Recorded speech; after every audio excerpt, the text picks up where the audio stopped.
ہمارے ساتھ ایک مرتبہ بچپن میں واقعہ پیش آیا کہ ہم ایک تفریح کے لیے جا رہے تھے.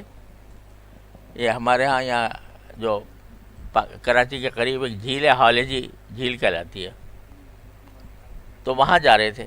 اس زمانے میں ٹرین سے جانا ہوتا تھا، تو ٹرین سے وہ ایک اسٹیشن آتا ہے جھمپیر کا، تو وہاں اتر گئے.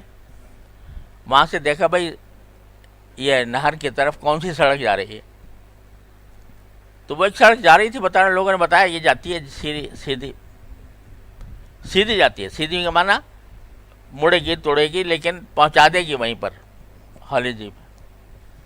جب ہم کچھ دور چلے اس سڑک کے اوپر تو دیکھا سڑک تو جا رہی ہے دائیں طرف اور نہر نظر آ رہی ہے سامنے بائیں طرف اس سڑک سے ہٹ کر. تو ہم نے کہا یہ سڑک تو لمبی ہے، یہ اس لمبی سڑک پہ جائیں گے تو بہت دیر لگے گی پہنچنے میں، لہذا ہم کچے میں اتر گئے.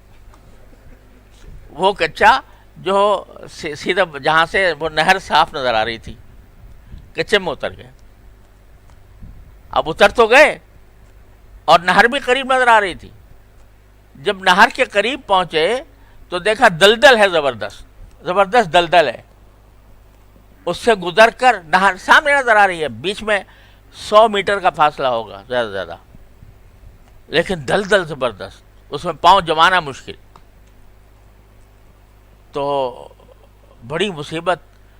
اب وہ سڑک بھی ہٹ کے کہیں دور چلی گئی، اس کے طرف واپس جانا بھی مشکل بمشکل تمام. کوئی بیچارہ گاؤں کا آدمی تھا، وہ کہیں اپنے بھینسے ویسے چلا رہا تھا، تو اس سے ہم نے پوچھا بھئی اب کیا طریقہ ہے ہمارا، چاہتے ہیں.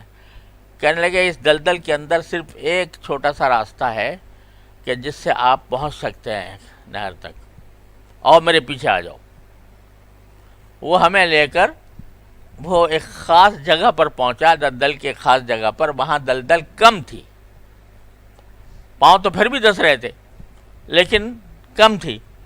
تو اس نے ہاتھ پکڑ کے ہمیں لے جا کے وہاں پہنچا دیا نہر تک.